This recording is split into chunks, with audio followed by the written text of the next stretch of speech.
hindi talaga natatakpan at hindi rin naaalis yung mga kasalanan nang dahil lamang sa dugo ng mga hayop. Ang dugo lamang ng ating Panginoong Hesus ang nakapaglinis sa mga kasalanan na meron tayo. Kaya nga sabi diyan, ito yung bagong tipan ng Diyos na na pinagtibay ng alin? Ng dugo ni Jesus.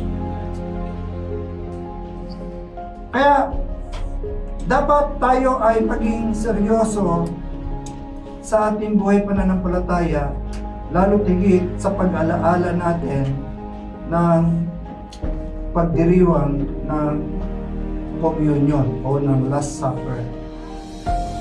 Ano kahulugan? His blood brings forgiveness, salvation, new life.